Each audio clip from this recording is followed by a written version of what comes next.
So we're doing a little Q&A. My 23-year-old ambitious videographer, John, is gonna ask me some questions about what he might be going through or what I went through in my journey to become a millionaire and have multiple businesses at the age of 36. So he's also ambitious. I'm sure if you're watching this video, you're also ambitious. So he might have some questions that maybe you wanted to ask me. So stick around and John will ask a few questions. Question number one. If you had to, knowing what you know now, if you had to redo the first year of you starting your insurance agency, what's like the main thing you would do differently? The first thing that comes to mind. I mean, to be honest with you, like I was so, like when I left the insurance, agency that I was working for before and started my own, to be honest with you, I don't know if I would have done anything different. It kind of worked out really well because the two people that I trained during my first year are still selling and they're my best two agents. And I was so green that I didn't know anything. So I didn't create, this is what I think a lot of people get hung up on when they're starting a new business. They're concerned more about the aesthetics of the business and not the actual business itself. Luckily, I had already been in door-to-door sales and I knew the only way for my business to succeed was if I have clients, right? So I immediately just went out knocking on doors, and in that process, I got lucky like many entrepreneurs do. And if they don't tell you they ever got lucky, they're lying to you, because every entrepreneur that's actually successful has ran into many lucky situations, and I got very lucky. One was the first girl that I brought out on the road. I was just starting out my own insurance agency, and this girl, Mary, had basically been advised by her uncle to come and train with me. So she came out on the road. Her uncle actually paid me for the time that she was training with me, and she ended up leaving, her uncle's and coming to work with me. But that's beside the point. But during that time, I was just hustling, right? I was just hustling. So she was seeing me out in pursuit of building a book of business. So that was a really beneficial partnership that has, been over nearly a decade now. And my second agent that I hired was actually because there was a guy that was golfing and was a good golfer with my dad. They played golf together, and he used to be a chef, and he was looking at new opportunities now. And he was like, hey, well, why don't I come work with the company that you're working for, Rick, that was my dad.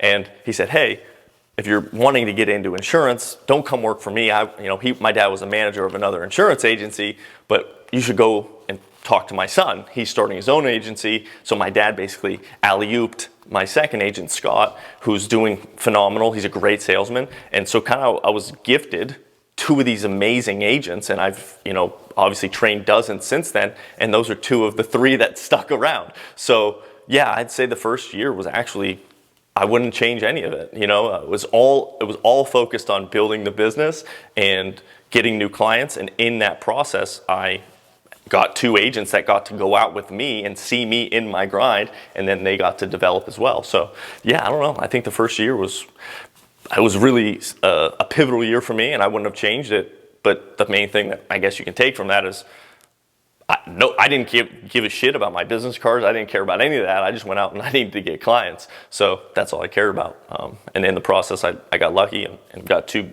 really good agents. So. Question number two.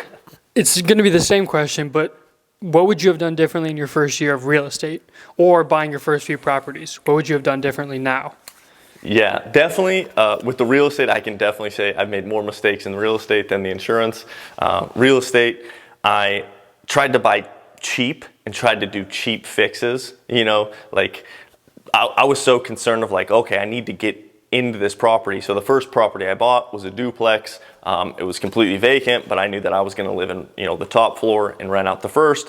So which is great. I'm glad I learned how to do a lot of the stuff, but I put the flooring in, I put, the flooring in upstairs, downstairs, but I was doing everything pretty cheaply. I didn't make major renovations. I just basically made it as cheaply as possible that it would be rentable. And then because of that, I started getting, only lower quality tenants that wanted to rent that space because it wasn't really a nice place. So I had money, I was frugal as hell. So it's not like I couldn't have put in the money to renovate it properly. I was just being frugal. So if I could go back, I was still making sales. Like, I knew that I was not going to stop bartending. I was going to make sales. I was going to put money back into it. I still was in a little bit of a scarcity mode. So that's why I did things a little bit cheaply, but I had to go back and obviously fix all those issues down the road. So I probably would have just done things a little bit more high quality from the beginning, get it done right, and then set it, and just maybe a little maintenance here and there. So that's all that changed. The third question is, we had this conversation driving down to Miami, but we talked about how you were bartending up until you were 28, I believe. Maybe even 29, yeah. And I said to you, weren't you a millionaire by then? And you said yes. So like, what was the thought process behind that? Because obviously you didn't need to bartend. Was it because you just got caught in like that routine and like you just wanted the cash from it? No, you know what it was? Honestly, like we talked about it a little bit, but like I didn't drink, I didn't smoke, I didn't go out. So it was a little bit of like, I was working with senior citizens every day, then I would go work on my properties. So I didn't really have a social life, to be honest with you. So it was kind of a combination of, yeah, I loved cash. That was killer. I actually liked the camaraderie of some of the bartenders that I was working with. And I liked the social aspect of it, right? I did like to go and be out in a social environment where people were a little bit more loose versus like being so serious in the insurance industry.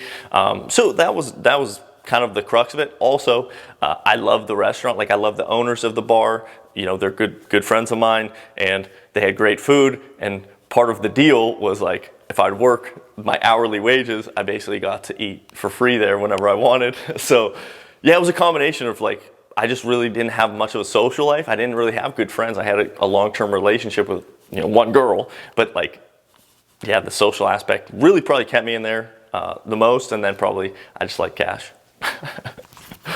There's a lot of college-age guys, my age guys, who are constantly struggling with trying to get women. And what was your biggest tip for somebody who's, you know, 21, 22, 23-year-old guy in getting women? I mean, to be honest with you, I kind of knew that women were going to be an issue if I focused on them, and meaning they were going to take a lot of energy away from me. And energy is the thing that is going to drive you to take the actions to get you to where you want to go. And women, they're beautiful. I love them, and I spend a lot of attention on them. If I don't have, you know, one single focus in mind, and I think a lot of men, you know, in your 20s, you need some type of like physical attention. You want to feel significant, and a great way to feel significant without actually achieving anything yet is to have a girl, right? And I had a girlfriend that we started dating when I was 20 years old, and because I had that girlfriend, I felt very secure and like, okay, at least I know I'm not a loser completely. Like, a girl likes me, you know, enough to be in a relationship with me, even though like I knew my main pursuit was not really her. My main pursuit was me, and that's a selfish thing to say, but it was very good to have that girl around me. So I tell a lot of young guys, like,